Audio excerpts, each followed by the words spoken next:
আজকে আমাদের এলেম আছে, আমল নাই, জানা আছে, মানা নাই, যার কারণে অশান্তির শেষ নাই। ঠিক কিনা বলেন? তাইলে আশরাফ আলী থানভী রহমাতুল্লাহ লিখছেন যে তোমরা ইহলৌকিক জীবনও পরলৌকিক জীবনও শান্তি সুখে থাকবা, তোমাদের টেনশন থাকবে না যদি তোমরা কোরআনকে মেনে নাও। সুবহানাল্লাহ বলেন। আবার বলেন সুবহানাল্লাহ। আমার ভাইরা, আমার বন্ধুগণ,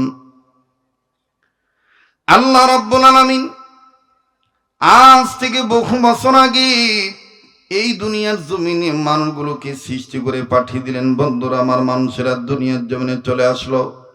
এই মানুষদেরকে আল্লাহ রাব্বুল আলামিন সৃষ্টি করে দুনিয়ার জমিনে পাঠায় দেওয়ার পরে মানুষগুলিকে যে আল্লাহ যে কারণে সৃষ্টি করে পাঠাইলেন, এই মানুষগুলি দুনিয়ার জমিনে চলে আসার পরে বিদ্যা বুদ্ধির মারে আত্মহমিক করে দাম্ভিকপূর্ণ জীবন গঠন করে।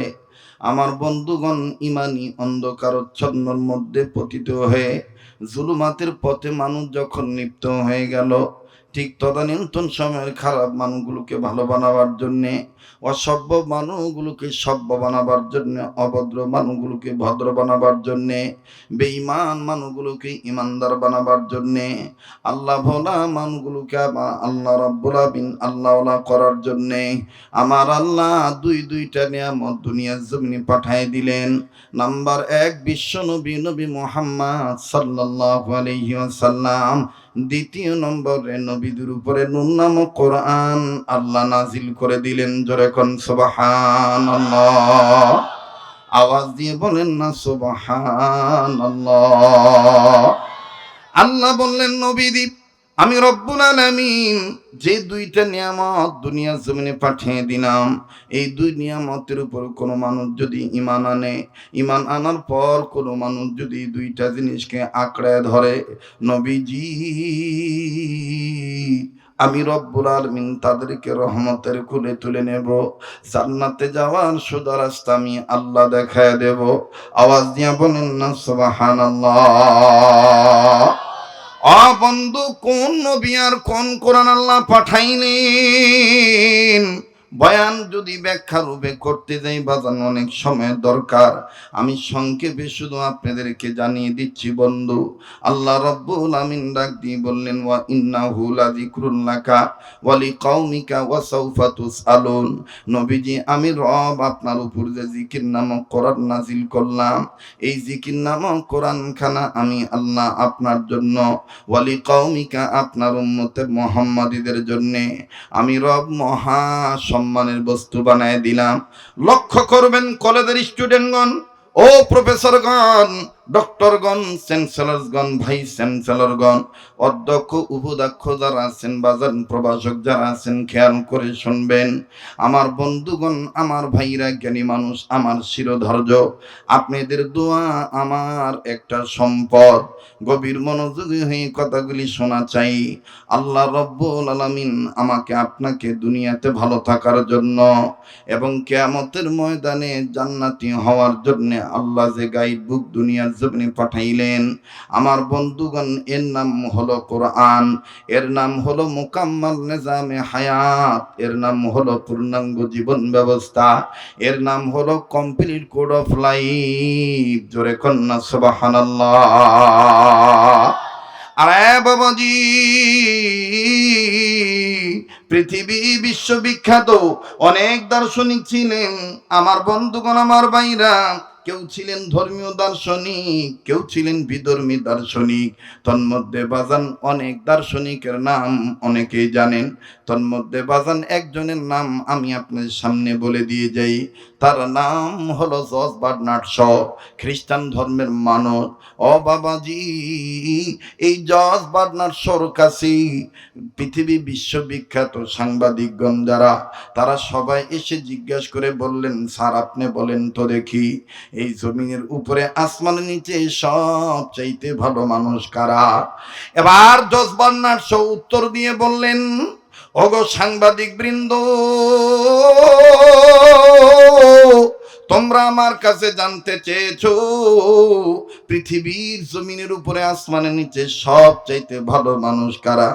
যদিও আমি খ্রিস্টান মানুষ, কিন্তু তোমাদের জানিয়ে দিই, তোমরা শুনে নাও, এই জমিনের উপরে আসমানের নিচে সবচাইতে ভালো মানুষ তারা মুসলমান যারা। আওয়াজ দিয়ে বলেন না সুবহানাল্লাহ। এবার সাংবাদিক বৃন্দ ডাক দিয়ে বললেন, স্যার এবার আপনি বলেন তো দেখি, আপনার দর্শন অনুযায়ী, আপনার জ্ঞান অনুযায়ী পৃথিবীর জমিনের উপরে আসমানের নিচে সবচেয়ে খারাপ মানুষ কারা? জজবার নাট্য উত্তর দিয়ে বললেন, জমিনের উপরে আসমানের নিচে সবচেয়ে খারাপ মানুষ তারা মুসলমান যারা। নাউজুবিল্লাহ। সাংবাদিক বৃন্দ ডাক দিয়ে বললেন, স্যার গো, একটু আগে বললেন মুসলমান যারা পৃথিবীতে ওয়ার্ল্ডের মধ্যে সুপারম্যান ভালো তারা, আবার এখন আপনি বলতেছেন খারাপ মানুষ তারা মুসলমান যারা। বুঝলাম না স্যার, আপনি আমাদের জানায় দেন, বিষয়টা ক্লিয়ার করে দেন। এবার বাজান রে 10 বার নাট্য উত্তর দিয়ে বলতেছেন, শুনে নাও শুনে নাও, এই পৃথিবীতে মুসলমান ততদিন ভালো থাকবে যতদিন মুসলমানরা কোরআন মানবে। এই পৃথিবীতে মুসলমানদের সবচাইতে, মুসলমানদের চাইতে আর কেউ খারাপ থাকবে না যতদিন তারা কোরআন মানবে না। বাবাজি, কোরআনুল কারীম সম্মানের কিতাব, এই কোরআনুল কারীম মেনে নিলে আল্লাহ রাব্বুল আমিন আমাকে আপনাকে ভালো রাখবেন। এই কোরআনুল কারীম আমার বন্ধুগণ মেনে নিলে আল্লাহ পাক আমাকে আপনাকে ভালো রাখবেন। শুধু ভালো রাখাই নয়, আল্লাহ বলেন, নবীজি মানুষ রূপে যারা জন্ম নিয়েছে তারা যদি আমার কোরআন শিক্ষা দীক্ষার দিকে আগায় আসে, আমি আল্লাহ তাদের জিন্দেগির গুনাহ মাফ করে দেব, আমল নামায় আমি আল্লাহ জান্নাত লিখে ধন্য করে দেব। ভাইরা আমার, বন্ধুগণ, খুব খেয়াল, মনে মনে ভেবে চিনতে বাদান, সময় অপচয় করবেন না, করব না। নির্ধারিত সময়ের মধ্যেই কিন্তু আমি বিদায় নিয়ে চলে যাব। জীবনে শেষ বয়ান মনে করে বয়ান করছি, খুব খেয়াল করে কথাগুলি শুনবেন। আমার বন্ধুগণ, কোরআনুল কারীমের পক্ষে যদি কেউ আসে, আল্লাহ পাক তাকে দেখেন মাফ করে দেয়, আল্লাহ রাব্বুল আমিন তাকে জান্নাত দান করে দেয়। আর যদি কোরআন কেউ না মানে, ওই মুসলমানের চাইতে খারাপ আর কেউ থাকে না। এর বাস্তবতায় এসে বাস্তব একটা ঘটনা শুনে যান বাবা। আমার বন্ধুগণ, এই জমিনের উপরে আসমানের নিচে যত বড় বড় অলি বুজুর্গ ছিলেন, এলমে মারিফতের সাগরে যারা হাবুডুবু খাইতেন, যাদের আধ্যাত্মিক চোখ খোলা ছিল, আমার বন্ধুগণ, তাদের মধ্যে অন্যতম একজন বুজুর্গর নাম হলো আনোয়ার শাহ কাশ্মীরি রহমাতুল্লাহি আলাইহি। আর একজন বুজুর্গ আমার ভাইরা, তার নাম হলো রশিদ আহমদ গঙ্গুহি রহমাতুল্লাহ আলাইহি। এই রশিদ আহমদ গঙ্গুহি রহমাতুল্লাহ আলাইহি, আমার বন্ধুগণ, দেখেন তার বাতিনি চোখ আল্লাহ কেমন খুলে দিয়েছিলেন বাবা। রশিদ আহমদ গঙ্গুহি রহমাতুল্লাহ আলাইহি 7 জন আলেম শাগরেদদেরকে নিয়ে আমার বন্ধুগণ কোন এক সফরের দিকে রওনা দিয়েছেন। তিনি প্রতিমধ্যে রুটিন করলেন, মাশওয়ারা করলেন, যদি রাস্তায় নামাজের সময় হয়ে যায়, আমার পরিচিত একজন শাগরেদের বাড়িতে আমি যাব, তিনিও তো আমার ছাত্র, তিনিও আমার আলেম। মনে রাখবেন ভাইয়া, পীর যদি আলেম হয়, মুরিদরা আলেম না হইল আলেমের সুরত পায়। কথা কোন ঠিক কিনা? পীর যদি আল্লাহওয়ালা হয়, মুরিদানরাও দেখবেন বাজান আল্লাহওয়ালা হয়ে যায়। লম্বা করার কোনো সুযোগ নাই। রশিদ আহমদ গঙ্গুহি রহমাতুল্লাহি আলাইহি তিনি ডাক দিয়ে বললেন, তার বাড়িতে আমরা যাব। এবার বাজান তার বাড়িতে চলে গেলেন। আলেম মানুষ রশিদ আহমদ গঙ্গুহিকে যখন জামাত সহকারে দেখলেন, শাগরেদ বেচারা রশিদ আহমদ গঙ্গুহির সামনে এসে সালাম দিয়ে বললেন, হযরত জি, गुस्ताजी माफ कीजिए क्योंकि लिए हमको इत्तला ना देंगे। हजरत আপনি কেন আপনি আমার ভুল বেয়াদবি মাফ করে দিবেন। কেন আপনি আমাকে এত্তেলা দিলেন না? আপনি আমার বাড়িতে আসতেছেন, কেন আপনি খবর পাঠালেন না? হযরত আপনার মেজাজের বরখেলাপ যদি কোনো, আপনার মেজাজের খেলাপ যদি কোনো কাজ হয়ে যায়, না জানি আমার ভুল বেয়াদবি হয়ে যায়, আপনি এসেছেন, আমি বেজার নয়। কারণ আমি বিশ্বাস করি যেই এলাকায় আল্লাহওয়ালারা আসে, ওই এলাকার মানুষ চাকর না চাক, আমার আল্লাহর হুকুমে আল্লাহওয়ালারা এলাকার মধ্যে পা রাখে। সুবহানাল্লাহ কোন? ডাক দিয়ে বলতেছেন, ওগো আল্লাহর ওলি,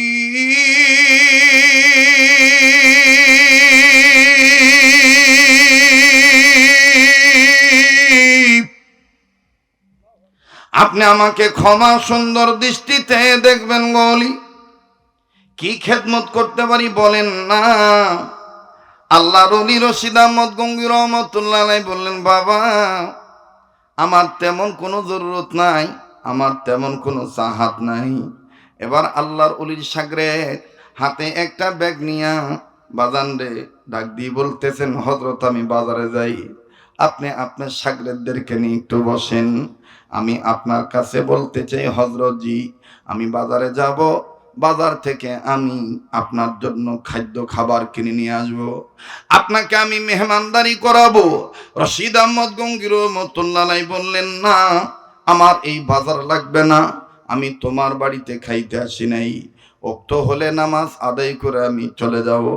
এবার আমার ভাইরা শাগরেদ লোকটা ডাক দিয়ে বললেন, হযরত যতক্ষণ সময় থাকবেন। ও বাদ, আমি ভাবছি কোনো মোবাইলের আওয়াজ হইতেছে। মুসলমান ভাইরা আমার বন্ধুগণ, রশিদ আহমদ গঙ্গুহি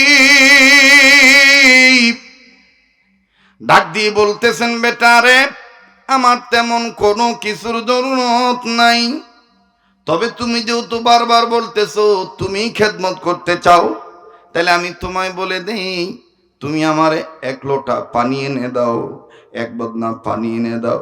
এই এক বদনা পানি দ্বারা আমি ওযু করব, ওযু করে আমি নামাজের জন্য তৈয়ার হয়ে যাব। এবার আল্লাহর ওলির শাগরেদ এক বদনা পানি এনে দিলেন। কিতাবের লেখক লিখেন, ওই সময়ের বদনাটা ছিল মাটির বদনা। এক বদনা পানি যখন উস্তাদকে এনে দিলেন, আল্লাহর ওলি রশিদ আহমদ গঙ্গুই বদনা নিয়া উঁচু একটা জায়গার উপর বসিয়া বিসমিল্লাহ বলে ওযু শুরু করলেন। আমার ভাইরা গঙ্গী রহমতুল্লাহ আলাইহি বাদে 8 জন শাগরিদ চতুর্দিকে দাঁড়ায়া দাঁড়াইয়া আল্লাহর ওলির ওযু করা দেখতেছেন। আল্লাহ ওয়ালাদের প্রত্যেক কাজ হয়, ওয়ামা আতাকুমুর রাসূলু ফাখুযুহু ওয়ামা নাহাকুম আনহু ফান্তাহু। এই আয়াতের হক আদায় করে আল্লাহ ওয়ালারা কাজ করেন।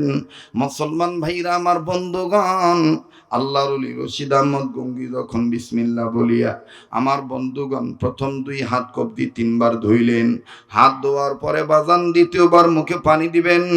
পানি দেওয়ার পর কেমন জানি জবানটা বন্ধ হয়ে গেল, আর তিনি মুখ থেকে পানি ফেলতে পারতেছেন না, মুখ থেকে পানি তিনি আর বের করতে পারতেছেন না। মুখ কালো হয়ে গেল, চোখ দুইটা লাল বর্ণ হয়ে গেল।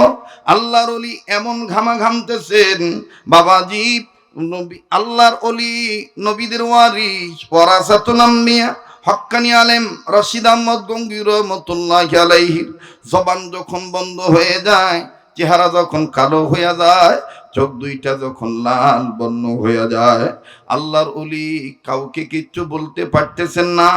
সবাই শুধু ডাক দিয়ে বলতেছেন, ব্যাপার কি হলো, কেন আল্লাহর ওলি কথা বলতে পারেন না? এক পর্যায়ে আল্লাহর ওলি রশিদ আহমদ গঙ্গী রহমতুল্লাহি আলাইহি নিজে 2 হাতটা দিয়া নিজের বাম পায়ের হাঁটুটা শক্ত করে ধরলেন। শক্ত করে ধরে বদনার দিকে লাথি মারলেন। আমার বন্ধুগণ, আল্লাহর ওলির পায়ের লাথির আঘাতে বদনা পড়ে গেল। বদনায় যত পানি ছিল সব পানি যখন বদনার মুখ দিয়ে বের হয়ে গেল, নলের মুখ দিয়ে যখন বদনা পানি বের হয়ে যায়, আল্লাহর ওলি যখন দেখলেন সব পানি পড়ে গেছে, তারপরও সামান্য পানি বদনার পেটে আছে, আল্লাহর ওলি রশিদ আহমদ গঙ্গী রহমতুল্লাহি আলাইহি নিজেই বাম হাত দিয়া বদনাটা উপর করে দিলেন, একটু পানিও যেন বদনার মধ্যে না থাকে। খুব খেয়াল করবেন, কোনো দিকে নজর দিবেন না, কান্না না আসলেও কান্নার ভান ধরবে। কেমন জানি নাকটার মধ্যে আল্লাহওয়ালাদের গ্রান পাইতেছি। আমার বন্ধুগণ, যেদিকে তাকাই সেদিকে শুধু নূর আর নূর দেখতে পাচ্ছি। আমার ভাইরা, দিল বলে দোয়া কবুল হয়ে যাবে। মজলিসটা মালিকের দরবারে কবুল হয়ে গেছে। মায়া লাগে, গোনাহ মাফের আশা একটা ডাক দেন না, বলেন না আল্লাহ, দেন না, দেন না, মায়া করে বলেন না আল্লাহ। কেউ কারো দিকে তাকাইবেন না। আমার ভাইরা, যদি কারো গোনা থেকে থাকে, গোনা মাফ পাওয়ার জন্য মায়া লাগায় বলেন না আল্লাহ। আবার বলেন না আল্লাহ। আল্লাহর ওলি রশিদ আহমদ গঙ্গী রহমতুল্লাহি আলাইহি যখন বদনাটা উপর করে দিলেন, সব পানি পড়ে গেল। এবার মুরিদানরা ডাক দিয়ে কয়, হযরত কিছুই বুঝলাম না। হযরতের জবান আল্লাহ খুলে দিলেন। পানি থাকা অবস্থায় জবান বন্ধ ছিল। আমার বন্ধুগণ, রশিদ আহমদ গঙ্গী রহমতুল্লাহ আলাইহি ডাক দিয়ে বললেন, বাবা, আল্লাহ আমাকে যা দেখায় তোমরা তা দেখো না। আল্লাহ ওয়ালা যারা হয় তাদের শুধু চর্ম চোখ না, তাদের কিন্তু বাতিনি চক্ষু আছে। কথা বলেন ঠিক কিনা? এইবার রশিদ আহমদ গঙ্গী রহমতুল্লাহ আলাইহি ডাক দিয়ে বলতেছেন, বাবা, আমাকে আল্লাহ যা দেখাইছেন তোমরা তা দেখো নাই। বলে, হুজুর কেন এরকম করলেন জানতে চাই। আল্লাহর ওলি রশিদ আহমদ গঙ্গী রহমতুল্লাহ ডাক দিয়ে বললেন, বাবা, আমি তোমাদেরকে পরে বলবো, আগে তোমরা আমার চতুর্পাশে দাঁড়াও। দাঁড়ায় তোমরা জিকির করো, লা ইলাহা ইল্লাল্লাহর জিকির করো। এবার সমস্ত আলেমগণ শাগরেদগণ সবাই চতুর্দিকে দাঁড়াইলেন। লা ইলাহা ইল্লাল্লাহ, লা ইলাহা ইল্লাল্লাহ, লা ইলাহা ইল্লাল্লাহ। এইভাবে যখন জিকির করা শুরু করলেন, আল্লাহর ওলি রশিদ আহমদ গঙ্গী রহমতুল্লাহ আলাইহি আস্তে করে বসা থেকে দাঁড়াইলেন। দাঁড়াইয়া দুই হাত কেবলামুখী উঁচু করিয়া কেবলার দিকে দুই হাত দিয়া চোখের পানি ঝর্ণার মতন ছেড়ে দিয়া কান্দে ডাক দিয়ে বলে, আল্লাহ, ওই কবরওয়ালার কবরে আযাব মাফ করে দাও, ওই কবরওয়ালার কবরে আযাব মাফ করে দাও, ওই কবরওয়ালার কবরে আযাব মাফ করে দাও। তিনবার বললেন শাগরেদগণ, তিনবার আল্লাহুম্মা আমিন বললেন। এইবার তিনবার যখন আল্লাহুম্মা আমিন বলা শেষ হয়ে গেল, গঙ্গী রহমতুল্লাহি আলাইহি বসে বললেন। বসার পরে ডাক দিয়ে বলতেছেন, বেটা রে, আর এক বদনা পানি এনে দাও। এবার আর এক বদনা পানি এনে দাও হলো। আল্লাহর ওলি রশিদ আহমদ গঙ্গী রহমতুল্লাহি আলাইহি বদনার দিকে নজর দিলেন। আমার বন্ধুগণ নজর দিয়ে দেখতেছেন, নিজের চেহারার ছায়া দেখা যায় না। যেই কবরওয়ালার জন্য দোয়া করেছিলেন, ওই কবরওয়ালার দুইটা কবর দেখা যায়। বান্দা একজন, কিন্তু কবর হলো দুইটা। রশিদ আহমদ গঙ্গী রহমতুল্লাহি আলাইহি ডাইনের কবরটা দেখে বলতেছেন নাউযুবিল্লাহ, ডাইনের কবরটা দেখে বলতেছেন আল্লাহুম্মা আজিরনি মিনান নার। ডাইনের কবরটা দেখে বলতেছেন আল্লাহুম্মা আজিরনা মিনান নার। ডাইনের কবরটা দেখে বলতেছেন আল্লাহুম্মা হাসিবনা হিসাবান ইয়াসীরা। ডাইনের কবরটা দেখে বলতেছেন আল্লাহুম্মা ইন্নী যালামতু নাফসি যুলমান কাসীরা। আমার ভাইরা, আমার বন্ধুগণ, এই বয়ান সবাই বুঝবে না, এই বয়ান সবার বোধগম্য হবে না। যারা আল্লাহওয়ালাদের হাতের সাথে হাত লাগাইছে, যারা আল্লাহওয়ালাদের সাথে সম্পর্ক রাখছে, আমার বন্ধুগণ, তারাই এই বয়ানটা বুঝবেন। গভীর মনোযোগী হয়ে শোনা চাই। আল্লাহর ওলির ডান কবরটার দিকে নজর দিয়ে দেখতেছেন, সাংঘাতিক আযাব। এবার বাম কবর দিকে নজর দিলেন। একজনের কবর কয়টা? জোরে বলেন, কবর কয়টা? একজনের কবর দুইটা। ওই ডাইনের কবর দেখতেছেন আযাব আর আযাব। এবার বামের কবরের দিকে তাকাইলেন, বামের কবর দিকে নজর করে দেখতেছেন আযাব নাই, আযাব নাই, আল্লাহ জান্নাতের বালাখানা বানায় দিয়েছে। আল্লাহু আকবার কোন, আরো জোরে কোন আল্লাহু আকবার।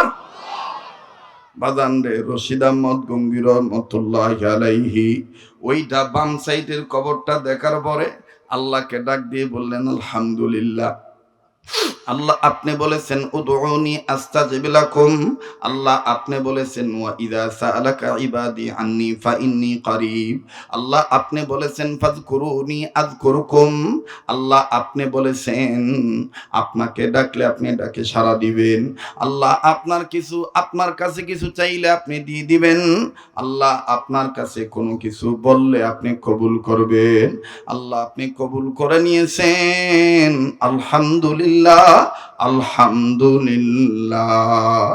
মুরিদানরা ডাক দিয়ে বললেন উস্তাদজি কিছুই বুঝলাম না, প্রথম কবর দেখে নাউজুবিল্লাহ বললেন, দ্বিতীয় কবর দেখে আলহামদুলিল্লাহ বললেন, এবার রশিদ আহমদ গঙ্গী রহমতুল্লাহ বলতেছেন ওগো আমার শাগরেদগণ, আমার আল্লাহ আমারে দেখে দিয়েছেন যেই কবরে আযাব হইতেছে ওই কবরটা আমাকে দেখাই দিয়েছেন। এবার এই গঙ্গী রহমতুল্লাহ আলাইহিকে শাগরেদগণ ডাক দিয়ে বললেন আল্লাহর ওলি এই কবরটা কত দূর? বলে এই কবরটা এখান থেকে কয়েকশো কিলোমিটার দূরে। বলে আপনি জানলেন কেমনে? বলে এই বদনার কারণে। কিসের কারণে? কিসের কারণে? কিসের বদনা? কথা কয় না। কিসের বদনা? মাটির বদনা না। কিসের বদনা বাবা? মাটির বদনা। মোহতারাম হাজিরিন আমার বন্ধুগণ, এই মাটির বদনার কারণে রশিদ আহমদ গঙ্গুহি রহমতুল্লাহি আলাইহি ওই কবরওয়ালার কবরে আযাব কেমন করে দেখতে পাইলেন। আল্লামা মুফতি মুহাম্মদ শফি রহমতুল্লাহি আলাইহি তিনি তার কিতাবের মধ্যে লিখেছেন, হাদি সাহেবের সোহবতে দ্বারা ছিলেন। কোন হাদি সাহেব?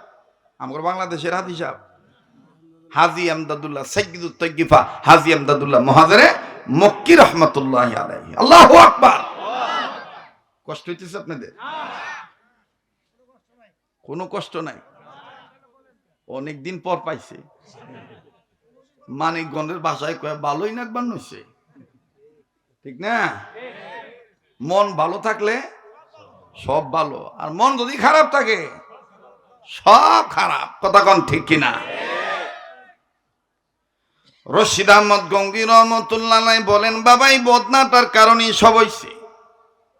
বলে কেমনে হুজুর? ডেকে ডেকে বলতেছেন বাবারে এই বদনার পানি দিয়া প্রথম যখন আমি হাত ধুইলাম, দ্বিতীয়বার যখন মুখে পানি দিলাম, হঠাৎ করে আমার প্রত্যেকটা দাঁতের গোড়ার মধ্যে কেমন জানি সাপ বিচ্ছুর কামড়ের মতন আমার আঘাত করলো। উপরের মাড়ির দাঁত নিচের মাড়ির দাঁত লেগে গেল। দাঁত খিল লাগলে যেমন দুই দাঁত আটকায় যায়, এইরকম আমার দাঁত আটকায় গেল। বাবাজি জিহ্বাটা বেসাদ হয়ে গেল।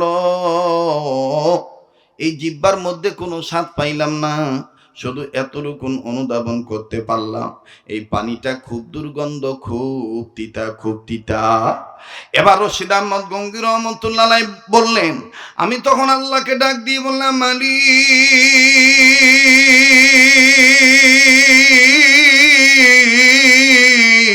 এটা কি আমার গুনার কারণ? এটা কি আমার কোনো পাপের কারণ? আল্লাহ পাক ডাক দিয়ে বললেন না বান্দা না, এটা তোমার গুনার নতিজা নয়, এটা তোমার গুনার কারণ নয়। তাইলে মালিক কেন এই বদনার পানি এত তিতা? কেন এই বদনার পানি এত দুর্গন্ধ? কেন এই বদনার পানি এত বিষাক্ত? আল্লাহ তাআলা ডাক দিয়ে বলতেছেন বান্দা রশিদ তুমি শুনে নাও, যে বদনার পানি দ্বারা তুমি ওযু করতেছো এই বদনাটা মাটি দিয়া বানানো হয়েছে। এই বদনাটা যেই কুমার যে এলাকার মাটি দিয়া বানাইছে, ওই কুমারের বাড়ি যে এলাকায়, ওই এলাকার মাটির এরিয়ার মধ্যে এমন একজন নাফরমানের কবর আছে, এমন একজন গুনাহগারের কবর আছে। ওই কবরে আযাব হইতেছে, আর ওই আযাব ওলা কবরের সঙ্গে লাগানো ওই মাটি দিয়ে এই বদনা বানানো হয়েছে। তুমি যেহেতু আমার নেককার বান্দা, আমি আল্লাহ তোমার বাতিনি চক্ষু দিয়ে দেখায় দিতেছি, গুনাহগার বান্দা কি কারণে গুনাহ করার কারণে তার কবরে আযাব হয়েছে। বাবাজি, উম্মতের ওলামায়ে কেরাম বসা আছেন, ওনাদের জিজ্ঞাসা করে দেখবেন, এই ভারত উপমহাদেশ নয়, গোটা পৃথিবীতে অনেক বুজুর্গ আলেম এরকম ছিলেন। ওনারা যখন ওযু করতেন, ওযুর পানির সাথে অনেক বুজুর্গরা তাদের অঙ্গের গুনাহ পানির সাথে ভেসে যাইতে দেখতেন। একজনের নাম এরকম পাওয়া যায়, ইমামে আজম আবু হানিফা রাহমাতুল্লাহি আলাইহি। উনি যখন ওযু করতেন, ওনার পানির সাথে অঙ্গ ধোয়া পানির সাথে গুনাহ ভেসে ভেসে যাইত। উনি দেখতে পারতেন এটা আমার হাতের গুনাহ, উনি বুঝতে পারতেন এটা আমার মুখের গুনাহ। আর গঙ্গি রহমাতুল্লাহ আলাইহির ইলমে মারিফাতের চক্ষুর এত পাওয়ার ছিল, উনি যদি শত শত মাইল দূরে থাকতো, উনি বুঝতে পারতেন এই বরাবর যত কবর আছে, কতগুলি কবরে আযাব হইতেছে, আর কোন কোন কবরে আযাব হইতেছে এটা গঙ্গি রহমাতুল্লাহ আলাইহি বুঝতে পারতেন। আল্লাহু আকবার কোন। এবার রশিদ আহমদ গঙ্গি রহমাতুল্লাহ আলাইহি ডাক দিয়ে বলতেছেন, আমি তখন আল্লাহকে বললাম, আল্লাহ, এই কবরওয়ালার কবরে আযাব মাফ করার কি কোনো নমুনা নাই, কোনো কি উদাহরণ নাই, কোনো কি মেসাল নাই, কোনো কি উসিলা নাই, কোনো কি বাহানা নাই, কোনো কি মাধ্যম নাই। আল্লাহ তাআলা ডাক দিয়ে বললেন, রশিদ রে, যদি এই বান্দার আত্মীয় স্বজন জীবিত থাকতো, অথবা বান্দাটার নিয়ারেস্ট পারসন, আস্থাভাজন, শ্রদ্ধাভাজন, স্নেহভাজন, আপনজন, গুরুজন, পড়োশী, প্রতিবেশী যদি জীবিত থাকতো আর তার রুহের মাগফিরাত কামনা করিয়া যদি দোয়া করত, তাহলে আমি আল্লাহ প্রতিবেশীর দোয়ার উসিলায় কবরবাসীকে জান্নাতবাসী বানায় দিতাম। আল্লাহর ওলি রশিদ আহমদ গঙ্গি বলতেছেন, কেউ কি তার পক্ষে নাই? বলে তার পক্ষে দোয়া করার কেউ নাই। এবার রশিদ আহমদ গঙ্গি বলে, তাইলে কি তোমার কোরআনে এই কথা নাই? মিল্লাতা আবিকুম ইব্রাহিম হুয়া সাম্মাকুমুল মুসলিমিন। আল্লাহু আকবার কোন। আল্লাহ বলেন, হ্যাঁ আছে। রশিদ আহমদ গঙ্গি বলেন, আল্লাহ, তাইলে তুমি বলো না, ওই যে কবরে আযাব হইতেছে উনি কি আমার মিল্লাতের ভাই কিনা? আলেমদেরকে বোমাবাজ বলে, আলেমদেরকে ধর্ম ব্যবসায়ী বলে, আলেমদের কারণেই বেঁচে আছি। এই যে ভূমিকম্প হইল কিছুদিন আগে হইল না, সারা পৃথিবীর সমস্ত বিশেষজ্ঞগণ বাংলাদেশের এই ভূমিকম্পে বেশি ক্ষতি না হওয়ার পিছনে কারণ খুঁজে বের করছে, যে বাংলাদেশে ওতে গোতে ওপেনে গোপনে আড়ালে, এরপরে আপনার গ্রামে গঞ্জে শহরে বন্দরে চিপায় চাপায় ফরওয়ার্ড জায়গায় কত জায়গায় এই যে ছোট ছোট যে মাদ্রাসা আছে, এই ছোট ছোট মাদ্রাসা ছোট ছোট ছাত্ররা যে শেষ রাত্রে গভীর রজনীতে ঠান্ডা পানি ঠান্ডা সহ্য করে ওযু বানায় যে আল্লাহর নামের বিসমিল্লাহির রহমানির রহিম পাঠ করে, এর উসিলায় হয়তো আল্লাহ তাআলা পরের পর বারবার আযাব আসতে চায় বাংলাদেশে, কিন্তু বাঙালিদের ক্ষতি হয় না একমাত্র এই হাফেজে কোরআনদের কারণে, এই তলবে ইলমদের কারণে, এই আলেমদের কারণে। সুবহানাল্লাহ বলেন। আমার বন্ধুগণ, আমার ভাইরা, রশিদ আহমদ গঙ্গি বলতেছেন, আল্লাহ, তাইলে তুমি বলো তার কেউ নাই, তুমি বলতেছো তার কেউ নাই, কেউ যদি তার পক্ষে দোয়া করতো তাহলে তুমি তাকে মাফ করে দিতা। আল্লাহ, সে কি আমার মিল্লাতের ভাই না? তার পিতা ইব্রাহিম খলিলুল্লাহ যদি হয় জাতির পিতা, তা আমি রশিদ আহমদ গঙ্গুহির জাতির পিতা কি ইব্রাহিম খলিলুল্লাহ হয় না? আল্লাহ বলেন, হ্যাঁ হয়। কয় তাইলে আল্লাহ, আমি তার পক্ষে মাফ চামো, তুমি তারা মাফ করে দাও। সাগরেদদেরকে বলতেছে, আমি মাফ চাইলাম, কিন্তু আল্লাহ মাফ করলেন না।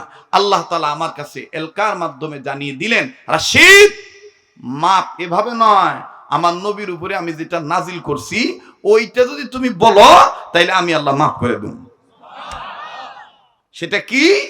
আল্লাহ তাআলা বলেছেন, কুল ইয়া আইয়ুহান নাসু কুলু লা ইলাহা ইল্লাল্লাহু তুফলিহুন। এ বান্দা আব্দুর রশিদ, তুমি একটু জিকির করো, সবাইকে নিয়ে লা ইলাহা ইল্লাল্লাহ জিকির করো, আমি আল্লাহ তাআলা মাফ করে দেব। আর মাফ করে দিছি কি না দেই নাই এটার বাস্তব আয়নার মতন ফের নতুন করে পানি আনবা, বদনার মধ্যে আমি দেখায় দেব। একটু গভীর মনোযোগী হয়ে ডিপলি চিন্তা করে শুনবেন, বিবেক দিয়ে আবেগ দিয়া নয়। আমি এখানে পরীক্ষা দিতে আসি নাই যে পরীক্ষার রেজাল্ট ভালো হইলে এলাকায় খুব দাওয়াত পাবো না বাবা। আমি কথা বুঝাবার জন্য আসছি, কেন এই মাহফিলটা হইতেছে, কেন এই মাদ্রাসাটা করা হইতেছে। অনেক ভাই আমাদের দিনের লাইনে থাইকেও ওই যে জ্ঞান আছে কিন্তু জ্ঞানের পরিচয় দেয় না, কয় যে এত বড় বড় মাদ্রাসা থাকতে আবার এই পাড়ায় পাড়ায় ছোট ছোট মাদ্রাসা করা লাগে না। অনেকে কয় না এরকম, অনেকে কয় না। আমি শুধু এই ভুলটা ভেঙে দেওয়ার জন্য বলতেছি, কাপড় আছে, কথা কয় না, কাপড় আছে, মানুষ নাই। আপনি জ্ঞানী মানুষ, আপনার মুখে এই কথা মানায় না। মাদ্রাসা ছোট হোক আর বড় হোক, প্রত্যেকটা মাদ্রাসা ইসলামিক ক্যান্টনমেন্ট, ইসলামিক দুর্গ। এই ক্যান্টনমেন্ট যতদিন থাকবে, যে এলাকায় থাকবে, ওই এলাকায় কোনো বাউল তার ফাউল কর্মকাণ্ড করতে পারবে না। কোন নাস্তিক, কোন মোরতাদ, কোন রাম বাম চ্যাটার্জি মুখার্জি, কোন ভণ্ড, কোন প্রতারক ধর্মের দোহাই দিয়া ক্রিটিসাইজ করে আল্লাহ রসুলকে গালি দেওয়ার সাহস পাবে না। যদি ক্যান্টনমেন্ট গুলো যদি ঠিক থাকে, কথা বলেন ঠিক কিনা? ছোট হোক বড় হোক, ক্যান্টনমেন্টের দরকার আছে না নাই? যেমন আছে না নাই? হাটাদারি মাদ্রাসার একজন প্রবীণ বুজুর্গ ছিলেন, তার নাম হযরত মাওলানা মরহুম জমির উদ্দিন রহমতুল্লাহ আলাইহি। তিনি তার কিতাবের মধ্যে লিখছেন, মাদ্রাসা ছোট হোক আর বড় হোক, পোলাভান ছোট হোক আর বড় হোক, মুসলমানের ছেলে মেয়ে হয়ে যদি পৃথিবীর কোনো এক জায়গা থেকে একবার পড়ে লা ইলাহা ইল্লাল্লাহু, পড়েন লা ইলাহা ইল্লাল্লাহু মুহাম্মাদুর রাসূলুল্লাহ সাল্লাল্লাহু আলাইহি সাল্লাম, পৃথিবীর কোন এক জায়গা থেকে যদি কোন সন্তান একবার কালেমা তৈবা শুদ্ধ করে পাঠ করে, আল্লাহ সাথে সাথে তার বংশের ময়মুরব্বিদের কবর আযাব মাফ করে দেয়। সুবহানাল্লাহ। তার বাপ মার কবর আযাব আল্লাহ মাফ করে দেয়।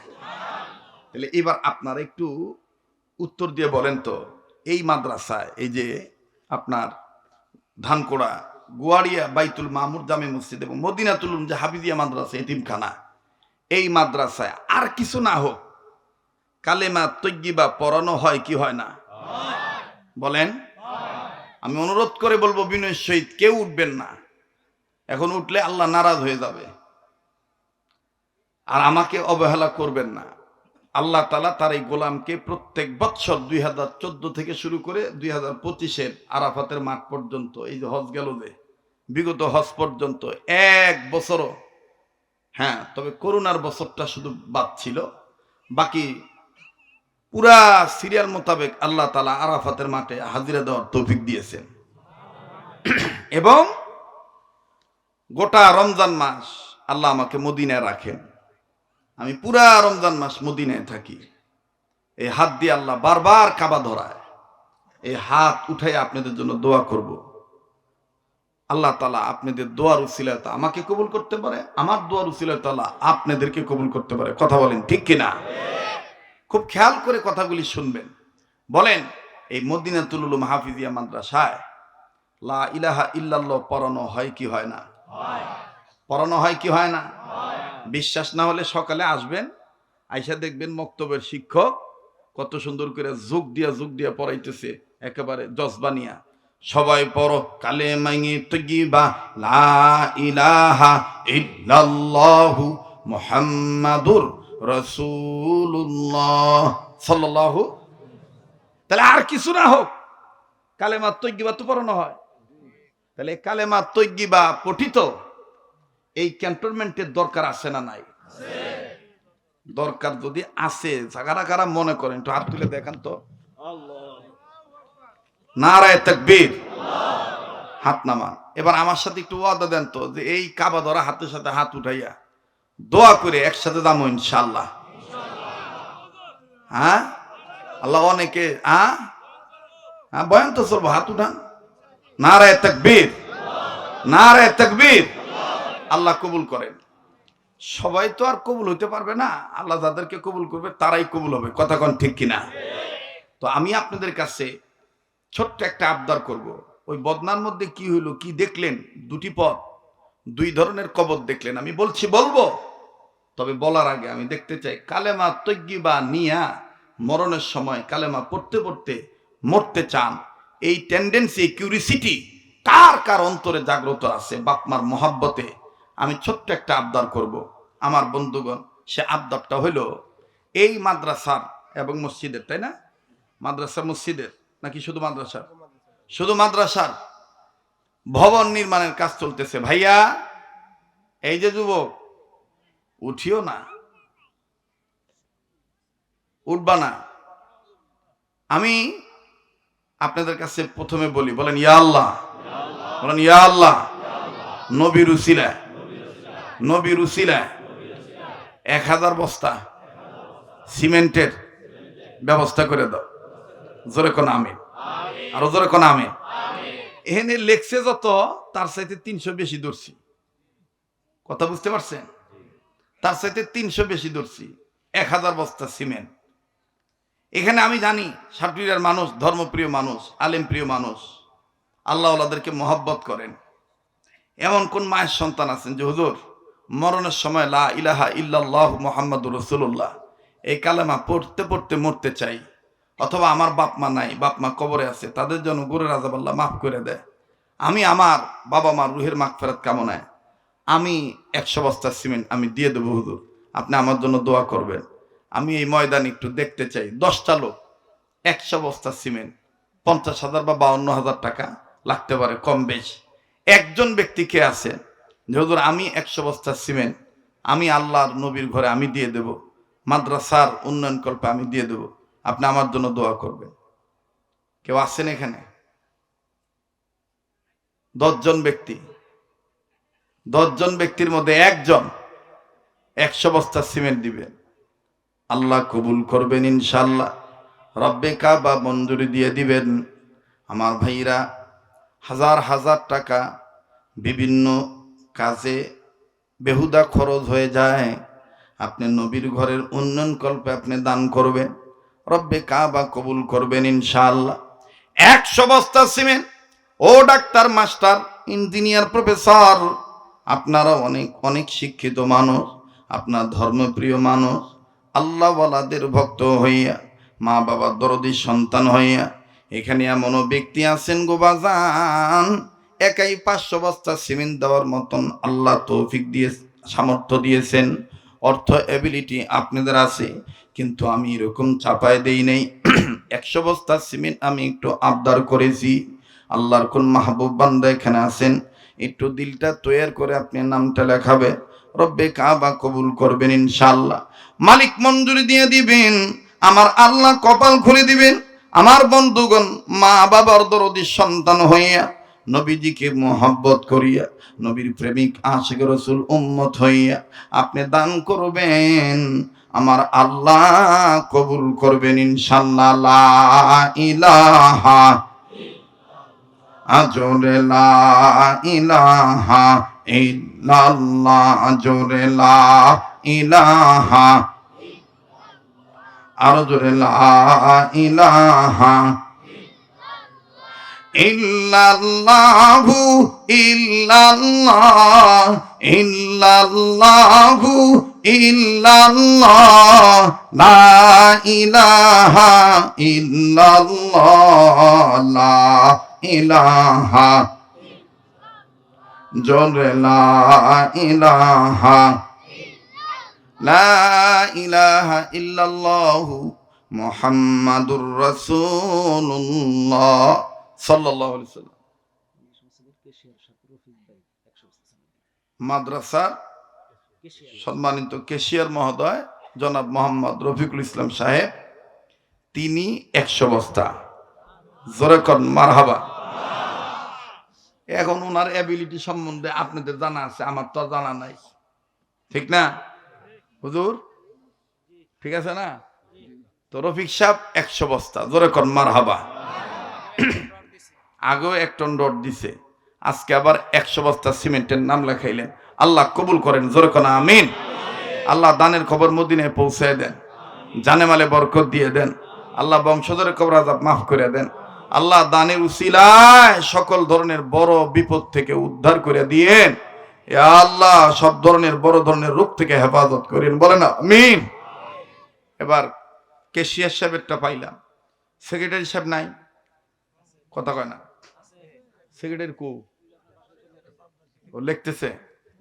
এই যুবক ভাই, আগে তোর কাছ তো বস্তা চাই নাই, তো আবার কে বসে থাক, দেখি সেক্রেটারি মহোদয় কি কয়।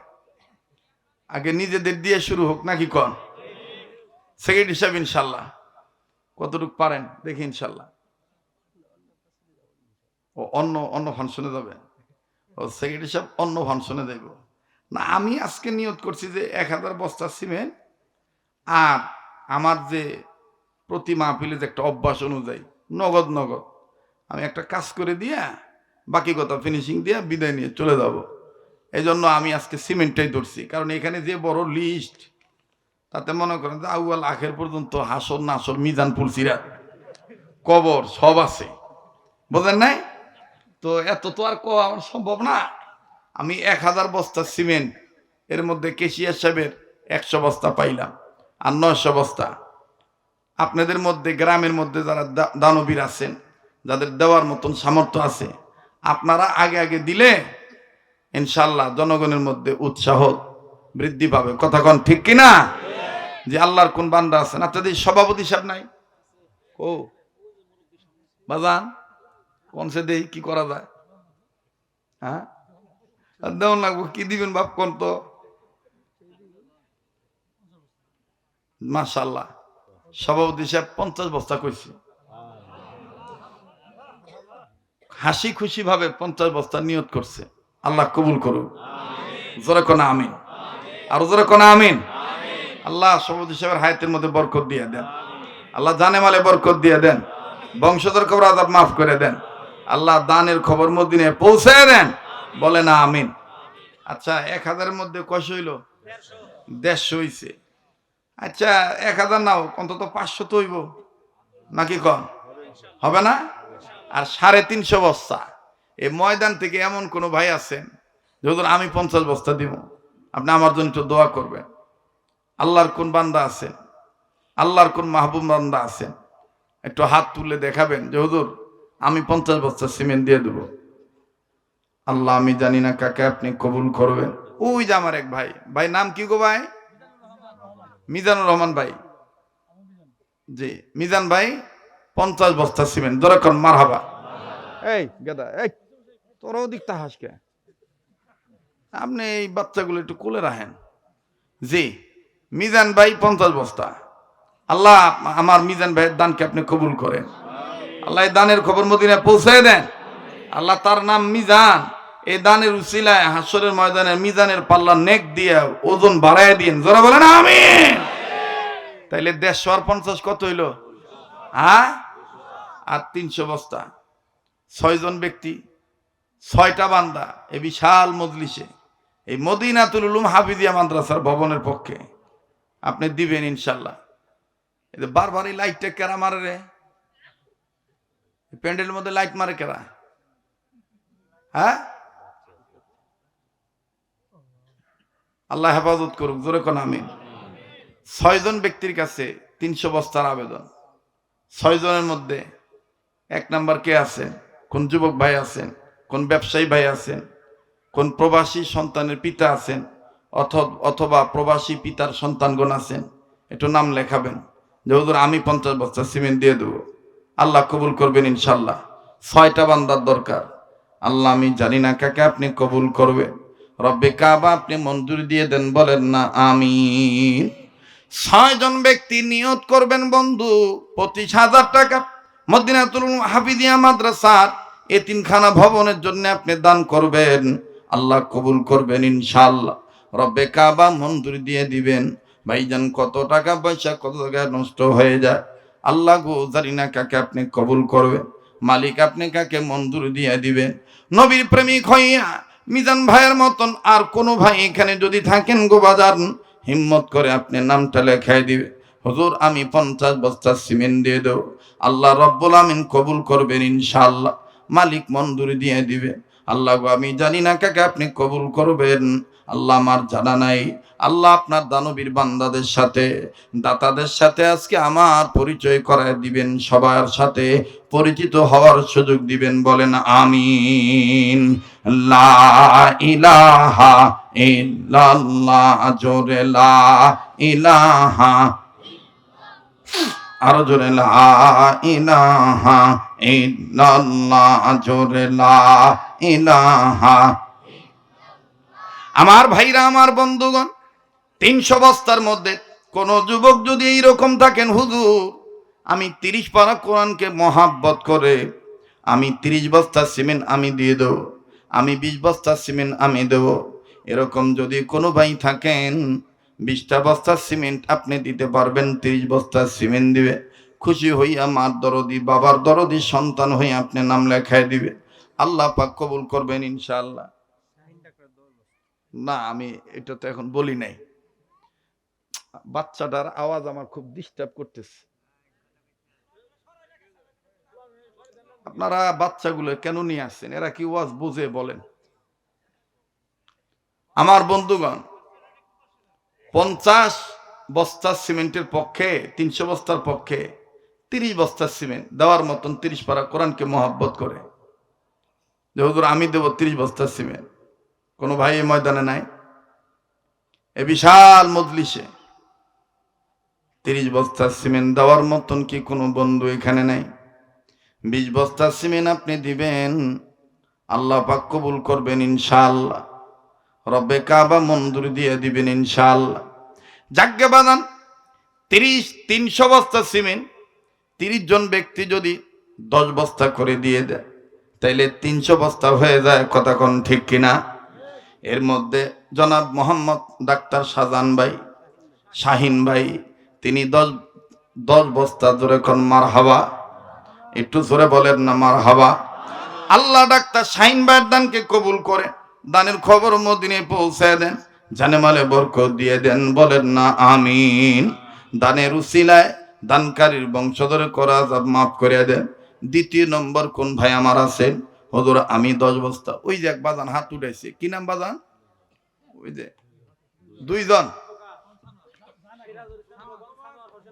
মাশাআল্লাহ, সিরাজুল ইসলাম খোকন ভাই, সানোয়ার হোসেন নুমান ভাই, মাশাআল্লাহ 10 বস্তা 10 বস্তা করে 20 বস্তা, 2 জন ধরে কোন মারহাবা।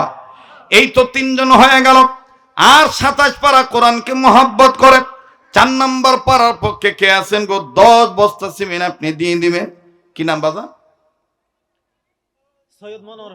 সৈয়দ মনোয়ার হোসেন বাবা দিয়া 10 বস্তা সিমেন্ট আল্লাহ আপনি কবুল করেন, বলেন আমিন।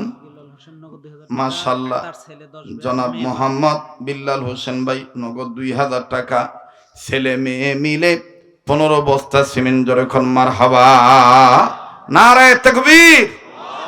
ওদিকে ছেলে মেয়ের 15 আর এদিকে হইল 10 10 20 আর এদিকে 10 30, 30 আর 15 কত হইল? 45, আর আমাদের ডাক্তার শাহিন ভাইয়ের 10 কত হইল? 55 বাজান রে, আর 245 বস্তা লাগে। এমন কোন ভাই আছেন হুজুর আমি 10 বস্তা, আমি 5 বস্তা সিমেন্ট দেব? মাশাআল্লাহ, আছে নাকি এখানে? আসাদ ভাই 10 বস্তা সিমেন্ট। আসাদ ভাই আছে এখানে? আচ্ছা, আসাদ ভাই কি প্যান্ডেলে আছেন না বাইরে আছেন?